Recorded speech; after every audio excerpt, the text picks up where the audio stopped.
जमानत याचिका को खारिज कर दिया है, किस तरीके से देख रहे हैं? सुप्रीम कोर्ट जब ये बेल की एप्लीकेशन सुन रहे थे तो लगातार ईडी को धमका भी रहे थे कि आपके पास कोई सबूत नहीं है, आपके पास कोई भी साक्ष्य नहीं है, आपका केस ट्रायल कोर्ट के अंदर चल नहीं पाएगा। आज जो जमानत का ऑर्डर जो उन्होंने रिजर्व रखा था और जमानत आज नहीं दी और ये कहा कि ट्रायल कोर्ट अगर जल्दी निपटान नहीं करता तो आप हमारे पास दोबारा आ सकते हैं। मैं यही कह सकता हूं कि न्याय प्रणाली पे हमारा पूरा विश्वास है और सत्य कभी हारता नहीं। कि जितना मर्जी मनीष जी को अंदर रख लें, एक दिन बहुत जल्द वो बाहर आएंगे और उनके खिलाफ कोई भी आरोप सिद्ध नहीं हो पाएगा। सर, कोर्ट नाले से जुड़े कई सवालों के जवाब अभी नहीं मिले हैं। इनमें 338 करोड़ रुपए का लेन देन हुआ है, जिसमें सिसोदिया की भूमिका संदिग्ध नजर आ रही है। ये सीबीआई हर रोज एक नई बात कहती है, ईडी एजेंसी एक नई बात कहती है, कोर्ट को भी भटकाने की कोशिश कर रहे हैं, परंतु ऐसा कुछ है नहीं। सर, तो यात्री ट्रेनों की टक्कर में कम से कम 11 लोगों की मौत हो गई है, 50 लोग घायल हैं। बहुत दुखद दुर्घटना है। सबसे पहले मैं एक्सीडेंट में मारे गए लोगों के प्रति अपनी संवेदना प्रकट करता हूं, उनके परिवारों के दुख के अंदर शामिल हूं और जो घायल हुए हैं उनका जल्द उपचार हो। मैं प्रभु से प्रार्थना करता हूं कि वो सब ठीक हो के अपने घरों में जल्द लौटें।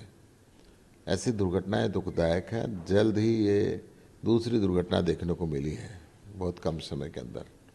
मैं रेल मंत्री जी से निवेदन करूंगा कि इसकी गहन जांच करके एक्सीडेंट ऐसे भविष्य में ना हो, इस बात को पुख्ता करें। सर, केरल में प्रार्थना सभा में वोट हुए हैं। कल ये घटना सामने आई, यहाँ पर 2 लोगों की मौत भी हो गई, 50 से अधिक लोग घायल हैं। हालांकि संदिग्ध है, उसने आत्मसमर्पण किया है, ऐसा बताया जा रहा है।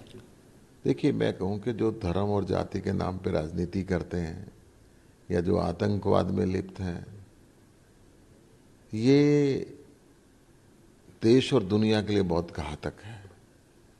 मानवता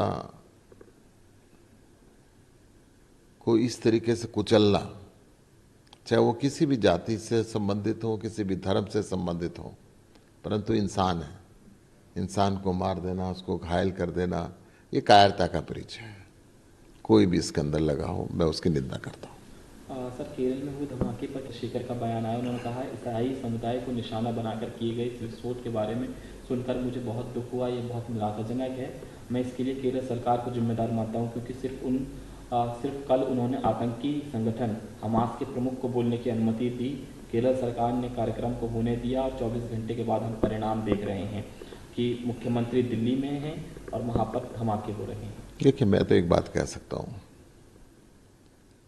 हिंदुस्तान की जनता आतंकवाद के हमेशा विरोध में रही है। हिंदुस्तान की सरकार आतंकवाद के विरोध में रही है, सरकार किसी भी पार्टी की आई हो। परंतु जब जाति और धर्म के नाम पे ऐसी चीजें सामने आती हैं, वो देश की तरक्की को रोकती हैं, हिंदुस्तान को विकसित होने से रोकती हैं। ऐसी घटनाओं की राजनीतिक पार्टियों को, सामाजिक संगठनों को, देश की जनता को कड़े से कड़ी निंदा करनी चाहिए।